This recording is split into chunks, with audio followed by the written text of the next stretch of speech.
Hello friends. So this is the continuation of the previous topic where it is IC engines performance calculation. So last video we have seen about the various performance factors. So this video we are going to discuss about this calculation of those factors. So this again I'm stressing a point. This is unit 4 topic. We'll go for the various formula used for this performance parameter calculation. So first one is indicated power. So indicated, as I told you, indicated power is the power which is produced inside the engine cylinder, and the formula for calculating this indicated power is it is the product of mean effective pressure, indicated mean effective pressure, and L is length of stroke, and A is the cross-sectional area of the cylinder, and N is number of cycles, small n is number of cycle, and K is number of cylinder, and the unit for this indicated power is kilowatt. So this is the formula for indicated power, and for brake power, so the spelling is wrong. It's BRAKE. It's BRAKE, brake power. So brake power is the power which is available on the crankshaft. So the formula, if brake mean effective pressure is given, then we have to use the formula for brake power as Planck by 60. Planck, normally it is Planck is what P brake mean effective pressure. L is the stroke length, A is the cross-sectional area of the cylinder, and N is the number of cycles, and K is the number of cylinders. Or otherwise, and we have in most of the practical case, we will calculate brake power using this formula, and the formula is 2 pi nt by 60. So the brake power, the type of energy which is available on the crankshaft is rotational power, and the power on that rotational force can be calculated using the formula 2 pi nt by 60. So you have seen this formula in many cases. Of course, in electrical lab, you have seen about DC shunt motor, series motor. You will calculate the motor efficiency, motor power at exit is 2 pi nt by 60. So very similar to that. And N is the speed of the crankshaft, and T is torque. Normally, torque is the twisting force. So force into perpendicular distance is torque. And if torque is not directly given in your problem, then we have it will be given indirectly by giving its load and the radius. So given the load and the radius, you can calculate the torque.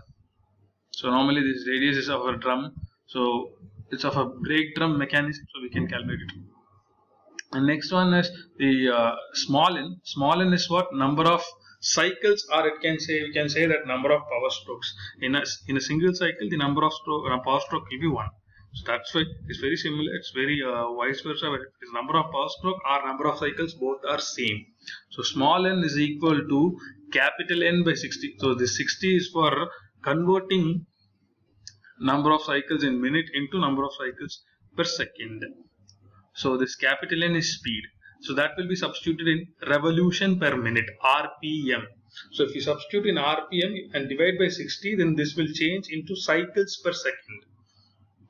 So for 4-stroke, the small n is capital N by 60, and for a 2-stroke, it is capital N by 60, and if it is a 4-stroke, it is capital N by 2 into 60. And thing is, N is number of cycles and number of power stroke. In a 2-stroke engine, power is attained for every single revolution of a crank. In a 4-stroke engine, the power is attained for every 2 revolution of crank. So that's why here we have N by 2, and here it is N. And the next formula is heat supply.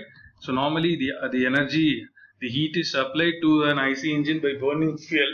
So therefore the heat supplied formula is mass of fuel into calorific value. Calorific value of a fuel is the amount of heat energy that will be liberated by burning a single kg of fuel. So that is calorific value. So QS is mass of fuel into calorific value.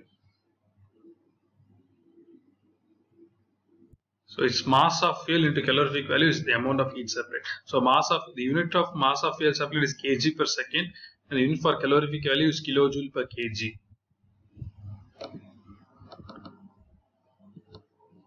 So next is frictional power. As I told you, it's difference between indicated power and brake power. and indicate thermal efficiency. So as I told you, it's thermal efficiency. So for a given heat input or a heat supply, what amount of indicated power is developed, that is called indicated thermal efficiency, and the formula is IP divided by QS, indicated power divided by heat supply. So it is IP divided by MF into CV. And it's break power, and again the same spelling is wrong, it's BRAKE, it's break power. So break thermal efficiency is break power by heat supply, so it is break power divided by MF into CV. And we have a term called mechanical efficiency.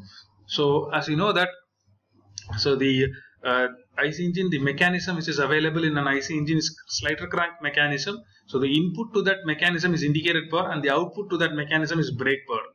Thing is, the slider will get energy but that is developed due to the combustion of an fuel and the air available. So the energy that will push the slider, and that energy is converted into a rotational force. So that energy is calculated by brake power. So your input to that mechanism is indicated power and your output is brake power. So here the formula is done.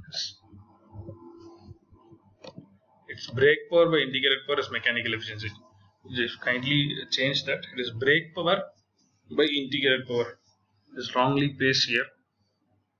So mechanical efficiency is always output by input. So the output of this mechanism is brake power and the input of this mechanism is indicated power. So it is brake power by indicated power. It's not indicated power by brake power. And next one is brake specific fuel consumption. Simply specific fuel consumption is MF by BP. It is kg per kilowatt hour. It's MF by BP. So here MF should be in kg per hour, or otherwise if we substitute MF kg per second, then we have to multiply by 3600. Kindly keep in mind, you have to multiply by 3600 if we substitute this MF in kg per second, because we have to get a unit for brake specific fuel consumption as kg per kilowatt hour. Indicated specific fuel consumption, it is MF by IP. This MF should be in kg per hour, or if it is in kg per second, then you have to multiply by 3600. And we have volumetric efficiency. Volumetric efficiency is the actual volume by ideal volume. Your actual volume is the volume of charge that is sucked in, and the ideal volume is swept volume. And of course, we'll discuss when we discuss in a problem. So next video we'll discuss how to solve a problem in this topic. Thank you.